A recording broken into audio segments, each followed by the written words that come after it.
Bowers and Wilkins have finally caught up with the rest of the market with the release of their first pairs of true wireless earbuds, the PI5 and the PI7. But the big question is whether these are worth the wait, especially since the higher-end PI7 cost an eye-watering $400.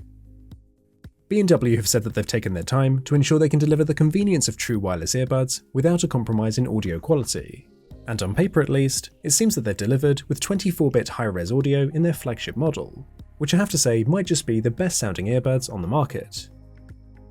The lower spec PI5s don't quite match up to the specs of the high-end model, but this review will of course cover all of the differences between the two, as well as every feature these earbuds have to offer. Let's take a look.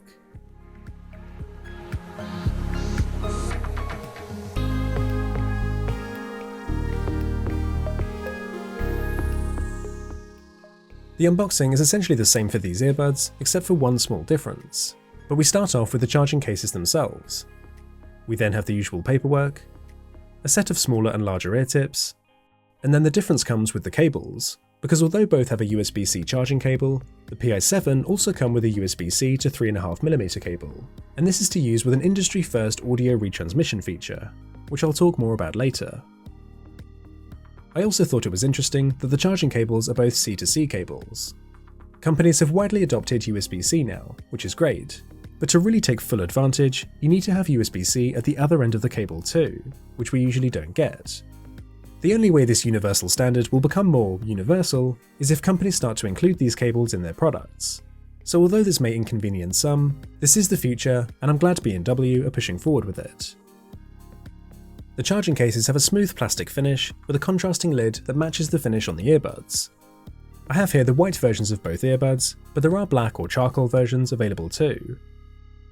The only other difference is this button on the PI7 case, which is also used for that audio retransmission feature, which I'll come back to. Flicking open the magnetic lid illuminates a very bright and clear LED, which will give you information on the charging, battery, and Bluetooth pairing status. The earbuds are held in by magnets too, which snap back into the case with a satisfying click, but it can be tricky to prise them free from the case when you take them out. The earbuds have an identical design, and are really only distinguished by the brushed silver accents on the PI5 and the gold accents with the PI7. It's immediately clear that the build quality here is fantastic, and these are two of the most premium and elegant looking earbuds on the market. The design reminds me of the Sennheiser Momentum 2 earbuds, but the fine details and the precision with which these have been crafted is of a very high quality, and so far worthy of the exceptionally high price tags. The earbuds offer decent durability too, and come with an IP54 protection rating. This means that they have dust resistance, which earbuds don't usually come with, alongside resistance to sweat and splashes of water, so these could double up as your workout earbuds. I personally found these fit quite nicely, and felt pretty secure in my ears. The ear tip sat reasonably deep in the ear canal, which usually provided enough grip to keep them secure during a workout, but without any kind of wingtips to lock them in place, I wouldn't trust these to stay in with any rigorous exercise. They felt comfortable to wear for hours on end without causing any ear soreness, but these aren't the lightest feeling earbuds out there, and you will notice the bulk of the earbud in your ear. I wouldn't consider these to be especially large earbuds, but they don't offer the most shallow or discreet profile in the ears either. I think those with smaller ears though might not actually be able to get these to fit, and simply swapping out to the smaller ear tips probably won't help you either, so that's something to watch out for. For me though, they did fit quite well, and the little protruding touch panel provided an easy to grip surface for placing these in or taking out of my ears. The touchpads are easy to locate and are sensitive to even light taps, so controlling music playback or answering a phone call was easy and comfortable. The control scheme is fairly simple and easy to master, but it's also lacking the option for volume control, and sadly any form of customization as well. Both earbuds have a wear detection feature, so they can auto-pause and play your music depending on whether or not they're in your ears. But with the PI5s, this feature seemed to be overly sensitive, and I had a lot of issues with my music randomly pausing by itself. I later had to turn off wear detection to fix the issue, so I'm hoping this is either a software bug or just something affecting only my earbuds. Now for connectivity, you can pair these in the usual way with an iPhone, but the process on Android is super fast and easy thanks to Google Fast Pair. Simply opening the case near your phone will prompt the connection, and will even show up a link to download the companion app if you don't already have it. You can use either the left or the right earbud on its own, but sadly there's no multi-point here, so you can't be connected to two devices at once. They use Bluetooth 5, but I have to say that the range I could get from my phone was quite short compared to most earbuds, so you'll want to keep your phone close by with these to avoid any dropouts. Fortunately, there was no latency at all though, so these were great for watching movies on iOS, Android, and even my computer. There's a great selection of codecs here, with the PI5s offering support for SBC, AAC, and aptX, but the flagship PI7s have the latest aptX adaptive codec, which includes both aptX low latency and aptX HD. The variable bitrate can offer both efficient low bitrate transfer, but also high-res 24-bit audio, and these are the first earbuds I've seen that offer the adaptive aptX codec. The PI7s take connectivity one step further with the industry-first audio retransmission feature, essentially allowing you to convert your devices into Bluetooth receivers using the charging case. This means you can listen with the PI7 earbuds to devices that wouldn't normally support a Bluetooth connection, giving you wireless audio where this otherwise would have been impossible. Using the USB-C cables, you can connect to either USB or analog sources, like an old MP3 player, an in-flight entertainment system, or perhaps a games console. And the second you plug the case in, the earbuds immediately connect and are ready to stream the audio. The process is incredibly quick and simple, and I was surprised to see that there was no latency at all, so I could even game with wireless earbuds without any issues with lag. Now, you'll remember the button on the charging case, and this is used to connect a second pair of headphones to the charging case and stream the audio to those instead.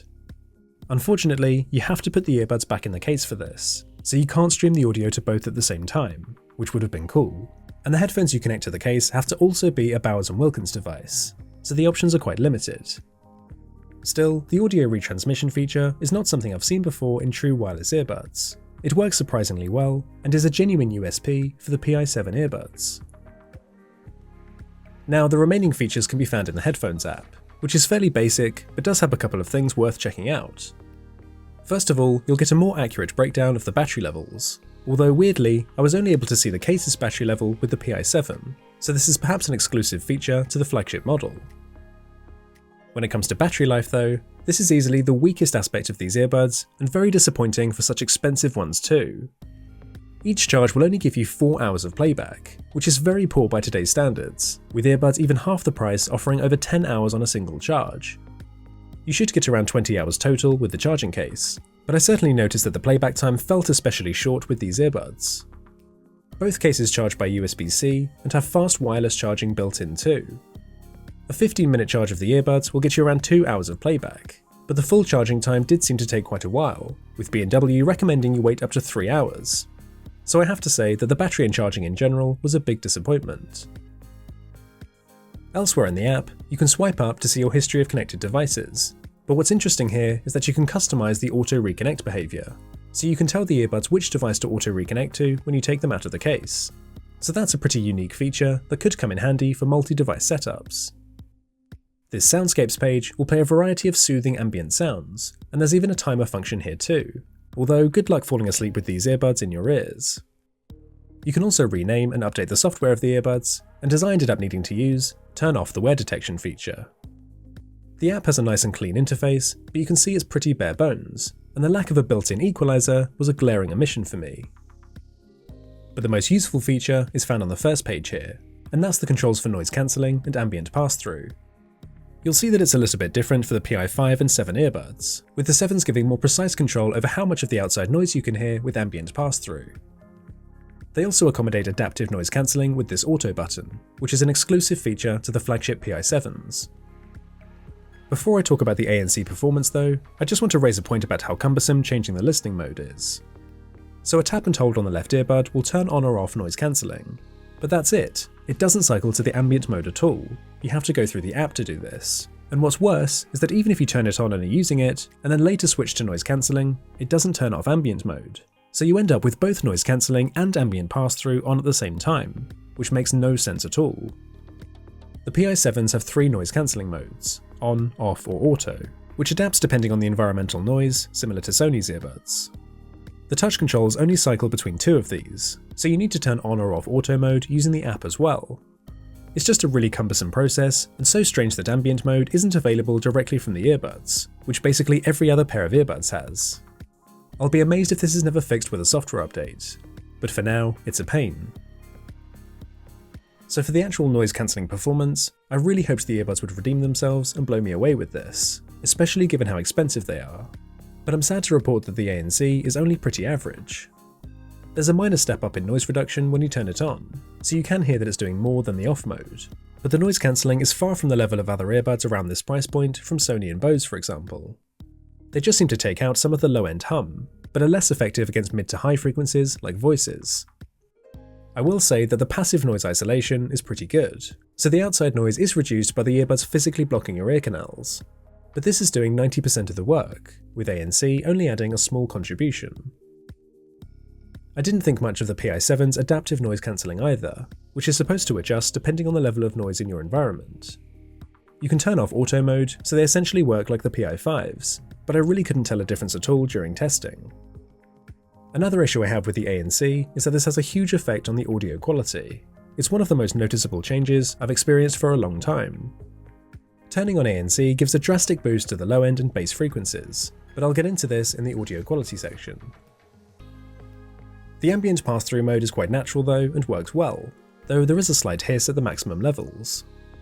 The PI5s just offer a low or high mode, but the 7s give you much more control over how much of the outside noise you can hear and sounded the clearer of the two.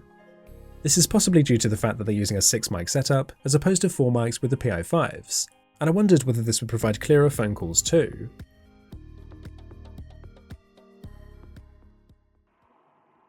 So this is how the PI5s sound, and these recordings have been made near to heavy passing traffic, so I'm really pushing the earbuds to isolate my voice from some loud background noise, and I think they're doing a fair job with this. They're not the best I've tested, but should be fine for making phone calls in most situations.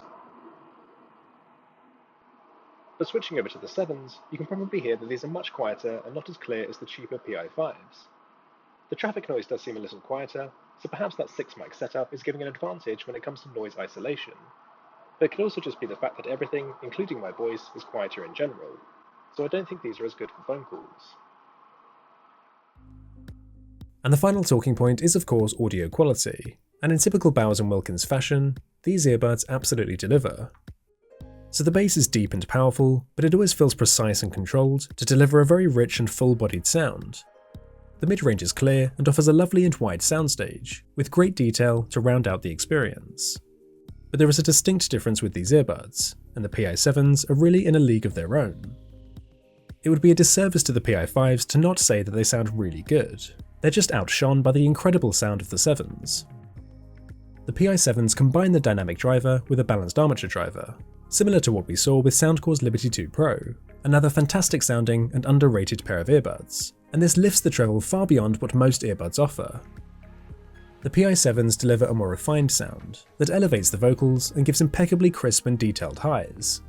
There's an open and airy quality to the sound that has a clarity I'm not sure any other earbuds can match. We've seen some fantastic sounding earbuds in the past couple of years, but I have to admit that B&W's PI7s are the new best sounding earbuds on the market right now. I think this hybrid driver design is the key to that superior audio quality, and if you're a subscriber to high-res audio services like Tidal Hi-Fi, you can unlock the full potential of the earbuds and really make use of 24-bit audio. So the PI7s deliver a near-flawless listening experience, but there are a handful of quirks to make note of that actually affect both models. The first is that the volume is relatively low, and I needed to listen at around 80% as opposed to my usual 60, and this can be tough since the battery life is already pretty punishing. The next is that you really need to listen with ANC mode turned on to hear that thump in the bass. The sound is definitely lacking body without it, and it's a shame that the audio isn't more consistent. And the final one is the lack of a built-in equalizer in the app. Don't get me wrong, if there was ever a company to really nail the tuning, then B&W have earned the right to flex here. But every person has their own specific music preference, and to not have an equalizer is always a real shame. Now I mentioned up top the extraordinary price tags attached to these earbuds, and you can pick up the PI5s for $250 and the PI7s for $400. This puts the PI5s at the same price point as AirPods Pro, which are already one of the most expensive earbuds out there. But the flagship PI7s are clearly bordering on absurd pricing, and I'd completely understand anyone who's immediately alienated by this. You're really paying for the Bowers Wilkins name, and along with that comes fantastic build quality and excellent sound. But of course there are many other factors to consider, especially when the competition is so fierce. So as for whether or not you should buy these, I think it's easier to draw conclusions on the cheaper PI5s, which I'm really struggling to justify. The PI5s are in that awkward position of both not having the amazing sound of the PI7s, nor the unique audio streaming feature that would make them stand out from the crowd. But they still have a pretty huge price tag, which really highlights all of the missing features you would expect at this price. For instance, the lack of volume control, customization, multi-point, and then of course you have the poor battery life and average ANC. As well built and great sounding as these are, they're just overpriced, and hard to recommend over other, more compelling competitors. The flagship model are in a very different position, because unique features like the adaptive aptX codec, the industry-first audio retransmission feature, and of course the phenomenal sound quality make these a really interesting prospect. For all of the PI7's many flaws that it shares with the PI5s, there's no denying that the earbuds are sonically superb, and I don't think you'll find a better sounding pair of earbuds. But at $400, you cannot help but factor in those drawbacks, and I still find it hard to justify the overall package. The truth is that the battery life, noise cancelling, and lack of any additional features or customization are just not acceptable at this price. Given what the competitors are offering, B&W really can't justify that insane price tag, so I think there's just a niche market to which these earbuds will appeal. Let me know in the comments section though if you'd be happy to pay $400 to get the very best sound. Is this enough to justify the PI7s on the top spot for true wireless earbuds? Or do you think they're overpriced, or perhaps think there's a better sounding pair out there? Either way, thank you very much for watching, and I'll see you all in the next one.